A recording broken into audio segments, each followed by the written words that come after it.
ದಿನಾಂಕ 18/2/2024 ಮಾದೇಬಾಳ್ ತಾಂಡ ದೇಸಾಯಿಕಲ್ಲು PSC ವ್ಯಾಪ್ತಿಯಲ್ಲಿ ಬರುತ್ತದೆ. ಅಫ್ಜಲ್ಪುರ ತಾಲೂಕದಲ್ಲಿ ಆಯುಷ್ ತಂದೆ ಶಿವಾಜಿ ರಾಠೋಡ್ ಅಂತ 18 ತಿಂಗಳ ಮಗು ಮೃತಪಟ್ಟಿರ್ತದೆ.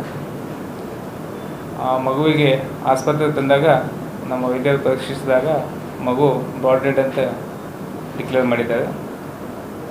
ಅದರಂತೆ ಈಗಾಗಲೇ ಪ್ರಾಥಮಿಕ ತನಿಖೆ ನಮ್ಮ ಡಿಸ್ಟಿಕ್ RCH ಆಫೀಸರ್ ಮತ್ತು ತಾಲೂಕು ಹೆಲ್ತ್ ಆಫೀಸರ್ ಪ್ರಾಥಮಿಕ ತನಿಖೆಯನ್ನು ಕೈಗೊಂಡಿದ್ದಾರೆ.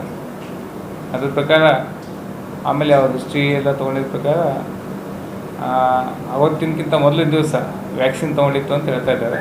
ಬಟ್ ವ್ಯಾಕ್ಸಿನ್ ಸಾಟರ್ಡೆ ದಿವಸ ತೊಗೊಂಡಿದೆ. ಇದು ಆಗಿದ್ದು ನಿನ್ನೆ ನೈಟ್ ಡೆತ್ ಆಗಿದೆ. ಮೋಸ್ಟ್ ಪ್ರಾಬಬ್ಲಿ ಆಸ್ಪಿರೇಷನ್ ಆಗಿರ್ಬೋದು ಅಂತ ಹೇಳ್ತಾ ಇದ್ದಾರೆ. ಇದಕ್ಕೂ ವ್ಯಾಕ್ಸಿನ್ಗೆ ಏನು ಸಂಬಂಧ ಇಲ್ಲ. ಯಾವ ಪೋಷಕರು ಇದ್ರ ಬಗ್ಗೆ ಆತಂಕ ಪಡೋಂಗಿಲ್ಲ. ಅವತ್ತಿನ ದಿವಸ ಸೇಮ್ ಡೇನೇ 8 ಜನರಿಗೆ ವ್ಯಾಕ್ಸಿನೇಷನ್ ಮಾಡಿದ್ದಾರೆ ನಮ್ಮ PSU ಅವರು. 8 ಜನರಲ್ಲಿ ಇದೇ ವ್ಯಾಕ್ಸಿನನ್ನು ಇನ್ನೂ 2 ಮಕ್ಕಳಿಗೂ ಮಾಡಿದ್ದಾರೆ. ಅವರೆಲ್ಲ ಆರೋಗ್ಯವಂತಾಗಿದ್ದಾರೆ. ಇದೇ DPT ಬೂಸ್ಟರ್. ಯಾವ ಹಾಸ್ಪಿಟಲ್ ಮಾಡಿದ್ದಾರೆ? ಇಲ್ಲ, ಅಲ್ಲೇ ಸಬ್ ಸೆಂಟರ್ ಇದೆ. ಸೆಂಟರಲ್ಲೇ ಮಾಡಿದ್ದಾರೆ. ಅಂದರೆ ಇವರಿಗೆ 3 ತಿಂಗಳಿಗೊಮ್ಮೆ ಕೊಡ್ತಕ್ಕಂಥ ವ್ಯಾಕ್ಸಿನ್ 3 ದಿನ ಕಂಟಿನ್ಯೂ ಕೊಟ್ಟಿದ್ದಾರೆ? ಇಲ್ಲ ಆಗಿಲ್ಲ. ಇದು 1.5 ಮಂತಿಗೆ ಕೊಡ್ತೀವಿ. ಮಗುವಿನ ವಯಸ್ಸು 1.5 ಮಂತ್ ಇದ್ದಾಗ ಕೊಡ್ತೀವಿ, 2.5 ಮಂತ್ ಇದ್ದಾಗ ಕೊಡ್ತೀವಿ, 3.5 ಮಂತ್ ಇದ್ದಾಗ ಕೊಡ್ತೀವಿ. ಆಮೇಲೆ ಬೂಸ್ಟರ್ ಡೋಸ್ ಅಂತ 18 ಮಂತ್ಸಿಗೆ ಕೊಡ್ತೀವಿ.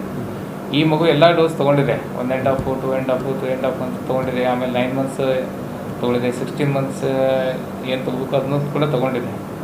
18 ಮಂತ್ಸ್ ಇಂಜೆಕ್ಷನ್ ಸೇಮ್ ಇಂಜೆಕ್ಷನ್ ಅದೇ ಇರ್ತದೆ, DPT ಬೂಸ್ಟರ್ ಅಂತ. ಅದೇ ಇಂಜೆಕ್ಷನ್ ತೊಗೊಂಡಿದ್ದಾರೆ. ಅದೇ ಸೇಮ್ ವ್ಯಾಕ್ಸಿನೇಷನ್. ಇಲ್ಲ, ಅದಕ್ಕೆ ಸಂಬಂಧ ಇಲ್ಲ.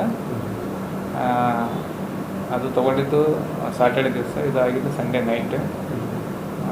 ಜ್ವರ ಬಂದಾಗ ಟ್ಯಾಬ್ಲೆಟ್ ಕೊಟ್ಟಿದ್ರು, ತೊಗೊಂಡ್ರೆ ಬಾಯಿ ಗುರುಪು ಅಂತ ತೊಗೊಂಬಂದ್ವಿ. ಇಲ್ಲ, ಅದೇ ಮಿಲ್ಕ್ ಎಕ್ಸ್ಪ್ರೆಷನ್ ಅಥವಾ ಏನದು ವಾಟರ್ ಎಕ್ಸ್ಪ್ರೆಷನ್, ಲಂಗ್ಸ್ದಲ್ಲಿ ಎಕ್ಸ್ಪ್ರೆಷನ್ ಆಗಿ ಡೆತ್ತಾಗಿರ್ಬೋದು ನಾವು ಶಂಕೆ ಮಾಡಿದ್ದೀವಿ. ಡ್ಯೂಟಿ ಡಾಕ್ಟರ್ ಕೂಡ ಅಬ್ಸೆಂಟ್ ಇದ್ರು ಅಂತ ಹೇಳ್ತಾರೆ.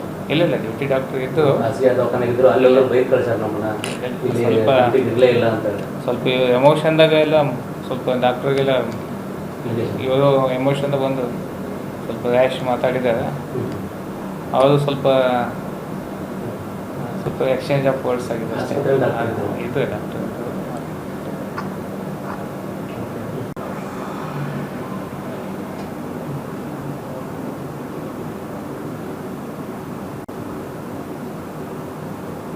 ಜಾಸ್ತಿ ಅಫ್ಜಲ್ಪುರ್ PSC ಕಂಪ್ಲೇಂಟ್ ಭಾಳ ಇರ್ತದೆ. ಡಾಕ್ಟರ್ ಇಲ್ಲ